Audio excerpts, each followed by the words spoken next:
Right now, the government itself is populated by those who are still a little bit rustic. Um, so we also have, as a society, to go shopping for those that we think should take us deeply into the 21st century.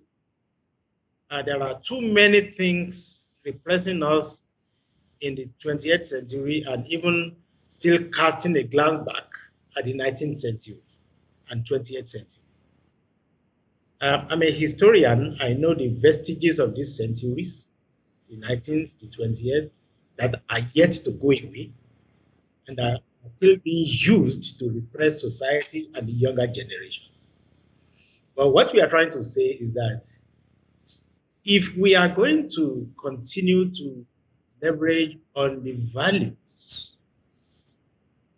and the beliefs and perspectives of the years and centuries gone by, we also have to use certain things during those centuries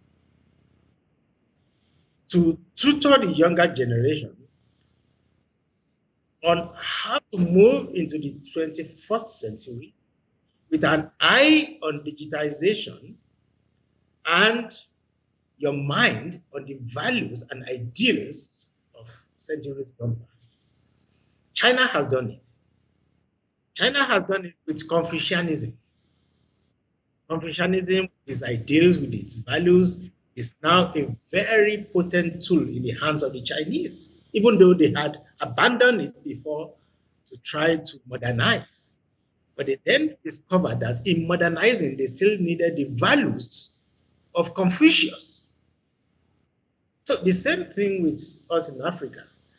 Yes, we can move into the 21st century. We can move very well into digital without having to suspend the ideals and values of the 19th and 20th century. All we need to do is to look at STEM and transform STEM into STEAM. Nigerian government, for instance, has been saying, oh, science, technology, engineering, mathematics, and then we are telling them that that is 10 years, but you won't get it right until you make it STEAM. You bring in the arts into it.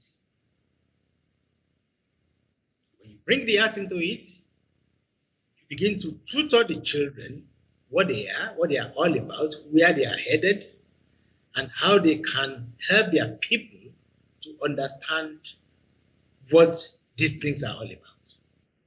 And so, until we change our educational system from STEM to STEAM, then of course we will be moving on the same spot. Thank you so much for that. All right, you did make mention of China, and that leads me to model. I know the last time that we talked about the Nigerian economy, we did talk about model, where you share with us different South kind Korea. that we. Yeah, yeah. All right.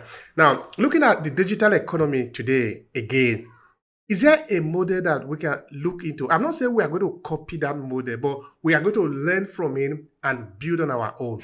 And again, it's not like we don't have anything to build upon. We do have a lot of great history that we could actually build upon to grow.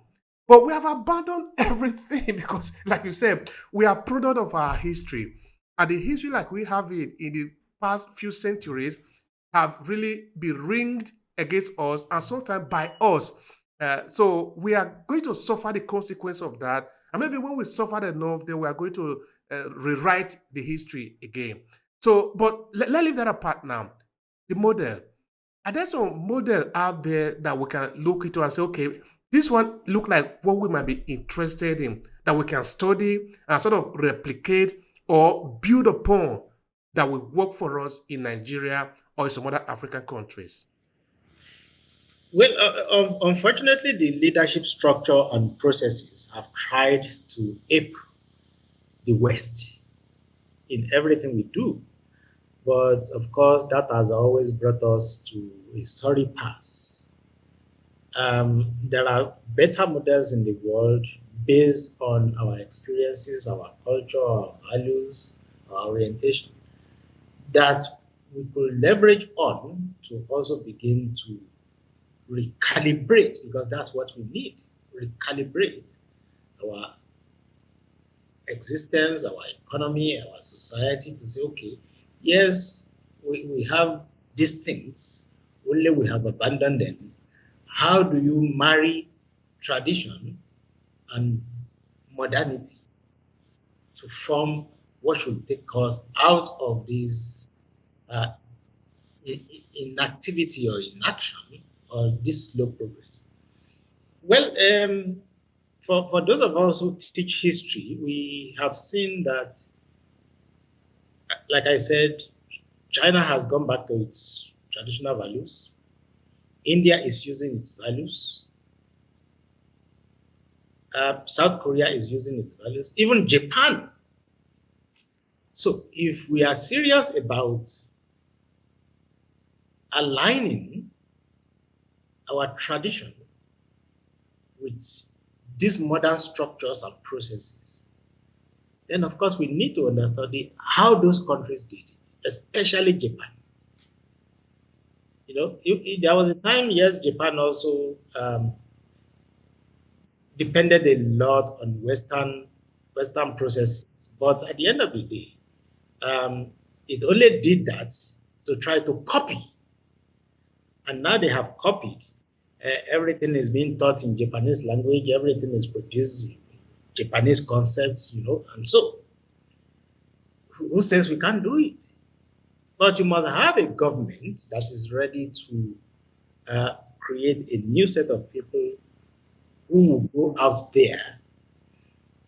You know, one of the tragic things about Nigeria is that when you send our diplomats out, you send them out only to go and enjoy themselves. If,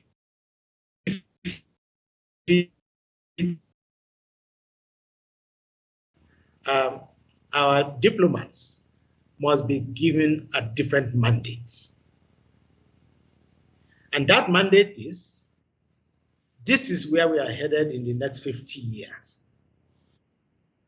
Go out there as our diplomats and get as much of these things copied, borrowed, stolen, you know,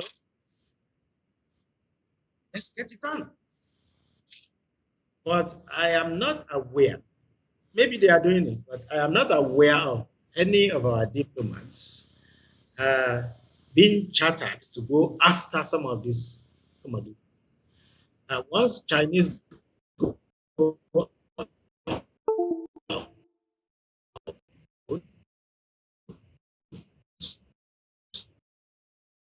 case of when they visited the Philips factory, Holland, at some point, and they were accused of photographing everything with their tie clips.